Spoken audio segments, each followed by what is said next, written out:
during my presidency, I gave a lot of focus on agriculture,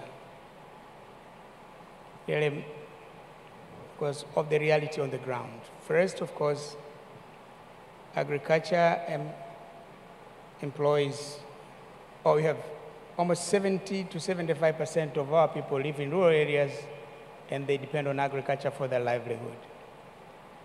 But the agriculture they depend on is backward agriculture. Low productivity, low production. So really the question is, how do we transform our agriculture, make it more productive so that there is more production, people's incomes increase, we assured the country of food security. This has been the main question. Of course, what we started working on has been coming up with the Agricultural Sector Development Program, ASDP. It was meant to address the main constraints to agricultural transformation and agricultural growth in the country. Because this is one of the overarching instruments.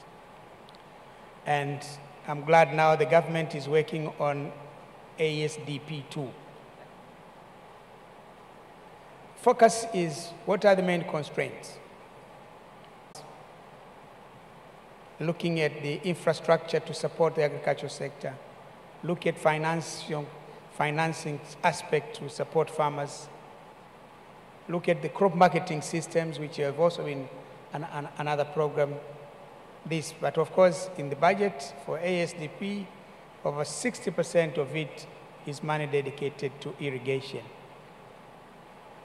And then, of course, we, as we proceeded, we came to realize that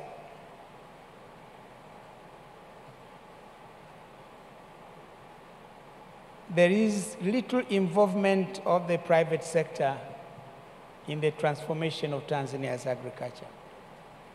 As president, I've been chairing what we call the Tanzania Business Council. In one of the meetings of the Tanzania Business Council, we discussed with the private sector, what do we do to our agriculture? And all of us agreed, and that's how we came up with the phrase, Kilimo Kwanza. Yeah. That agriculture first. All of us. But now we needed to involve the private sector more into the production, but also into the processing, but also into buying from the farmers, and so on and so forth. So we are now completing the value chain. But then we came to the issue of food security. Tanzania.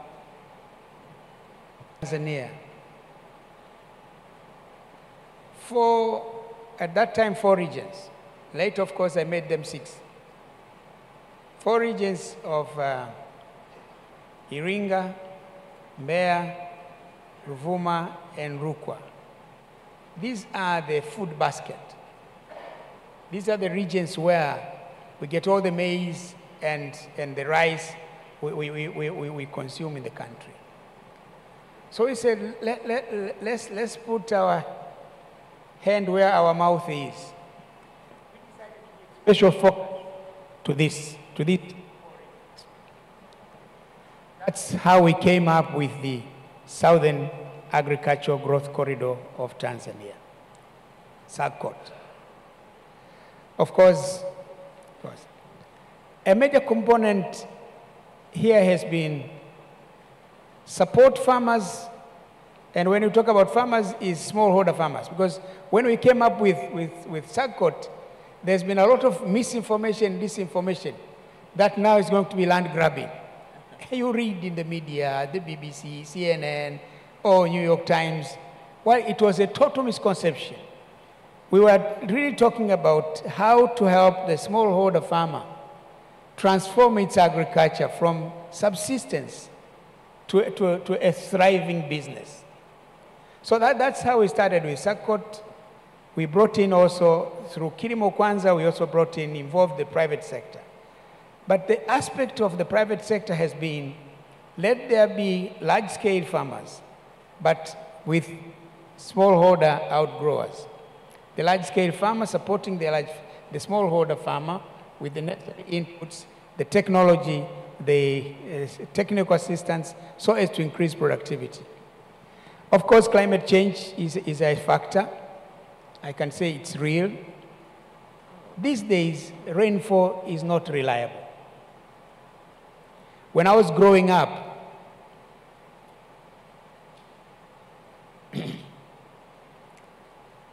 it was by, you know it, that the 15th of March, rains are going to start.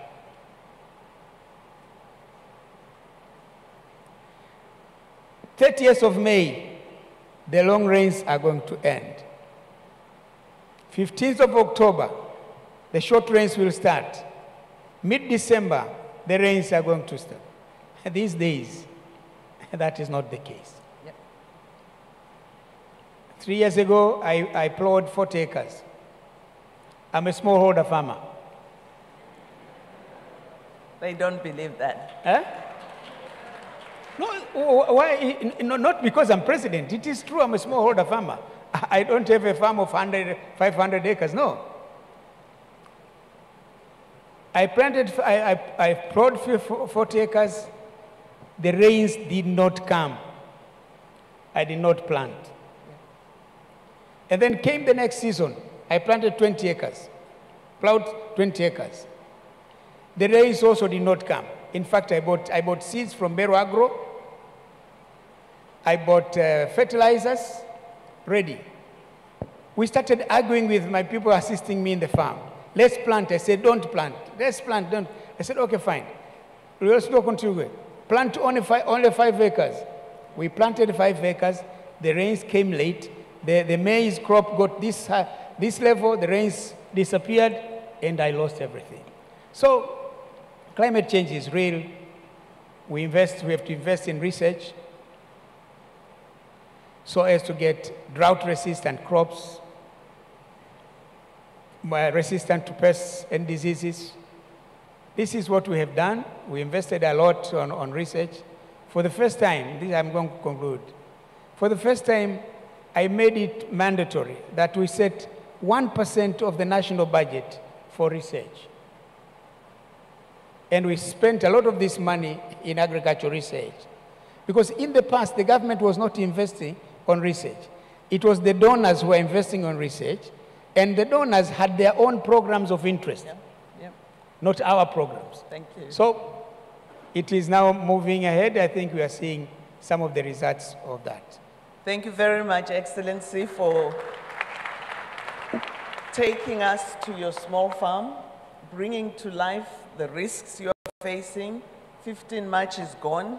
15 October is gone. Climate change is real. But your legacy lives on. Mr. Kilimo Kwanza, Mr. Sagot, Mr. 1% budget for research. Thank you very much. Let's move now to Nigeria. I did say it's hard talk. We've just got 15 minutes. 8 has been taken up. In just 5 minutes exactly. Excellency, Jonathan, good luck. What did you do? What's your legacy? You're going to be Mr. Who when it comes to food systems and climate resilience? Thank you so much. It's so difficult to really convey to you what we did in such a short time. But let me start by saying, just like the previous panel emphasized on the issue of leadership, especially the former Prime Minister of Guinea said so, I really wanted to revolutionize agriculture in Nigeria. So when I was elected as a president, I decided to look for one of the best in the country, not based on members of my political party. I decided to look for a young, aggressive, innovative, and creative man to drive agriculture. And I got one, Dr. Adesina, who is currently the president of African Development Bank. I did not know him. He was not a member of my party, was not even in the country during the elections. But I wanted the best, and we have no regrets. And that is what I will advise my colleagues who are in offices. If you want to change agriculture, look for a competent person. Through him, we launched what we call Agri Transformation Agenda, ATA. Under that, we did a number of things. But let me quickly mention the GESS program, the Growth Enhancement Support System. In that program, there are quite a number of things, but what I will highlight here is what we call the e-wallet. Before we launched this, Nigeria government, both federal and state government, sent fertilizers and other agro-input, seeds, agrochemicals, and others to farmers, but hardly get. People divert it through one means or the other. In some cases, fertilizers are even adulterated with sand. So we decided to launch the e-wallet system to make sure that whether in terms of finance, improved seeds, agrochemicals, and others, gets directly to the farmers. And that was very, very progressive approach. In fact, we launched it in April 2012. By September 2012, 14.3 million farmers keyed into the project. And in fact, after us, that was the first time it was introduced in Africa, but the World Bank escalated it to some African countries, including Asian countries. Because of that aggressive approach, in terms of even financing, we use what we call risk. Just to summarize, we share risk with the farmers. Both the government, the central bank share risks with farmers. So banks were able to give more credits to farmers. And of course, we encourage the private sector to get involved in the agricultural value chain. Along that line, there was so much improvement that even in terms of the bank books, before that time, you have only about 0.07% of bank. Now change the tone that agri is not to be pursued as just a rural development program, but a wealth creation program, and therefore agri must be managed as a business. And so many young people who read engineering, medicine, law, also establishing farms in Nigeria then, through the programs we call agropreneurs. Through that, we were able to improve the food production. And from that 2012 to 20 area, and recognized us for reducing poverty, people who are living very poor people to 50% based on the MDG Goal 1, and that award was given to us in Rome. So the key thing about agri is innovation. Showed how political determination is fundamental. So I will allude to 3 points. And political determination leads to results. Yep. So there's a link which is very, very important there. 3 points. The first one, during my tenure as Prime Minister, one thing what we did was to locate institutionally the the National Adaptation Plan at the Prime Minister's office, so that it could supervise what the other ministries were doing in terms of climate issues. I think the institutional localization is important at the highest level. Now, the second point, which was equally mentioned before, and Prime Minister Haile Mariam mentioned it very well. It's not the what, it's the how which breaks. The what, we could fill this room with all the technical solutions that exist regarding irrigation, regarding quality of inputs, regarding fertilizers, regarding credit mechanism, regarding insurance. We know all the technical solutions. The question is, what are the political solutions which were mentioned here that can help implement the technical solutions? That's really the domain. And in that sense, I think integration is very important. And climate smart agriculture, we're discussing about it, is about managing the interlinkages between food security and climate change. So that has to be solved institutionally, because we are not framed institutionally to tackle multisectorality and interlinkages. So that's, and my last point, it's an important point. And my last point will be about the way policies in the future need to be designed. You know, we are in a continent where 75% of the population is under 25. Median age is 19. Yeah. Europe is 40 years plus. You cannot say to a young African, look, we intend to attain this objective in 2050, 2030. He wants the results tomorrow.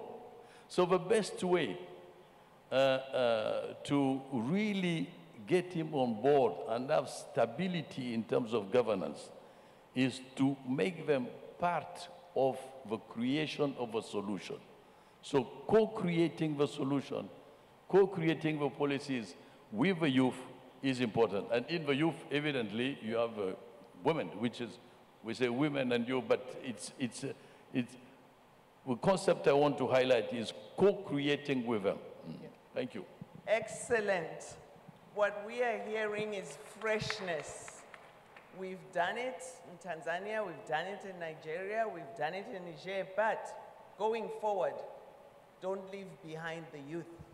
Let's co-create the future and the present with them. Let's align our institutions. Excellencies, I have not done justice to your wisdom, but your legacy lives on. Talking about institutions, I'm sure if we had His Excellency from Rwanda, they would say they also did it right. Dr. Agnes Kalibata was hand-lifted to go and lead in agriculture, and the legacy lives on. Thank you very much to my sister Agnes. For us as CGIR, we also realize that leadership is key, and I want to also applaud the new appointment of Dr. Ismahan Elufe, who is taking over as the CEO, the Managing Director of One CGIR across all our centers starting 1 December. So Africa is ready for business. Thank you very much. Thank you.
Sisi tumekwisha kuwasha mwenge. Tumekwisha kuwasha mwenge. Sisi tumekwisha kuwasha mwenge.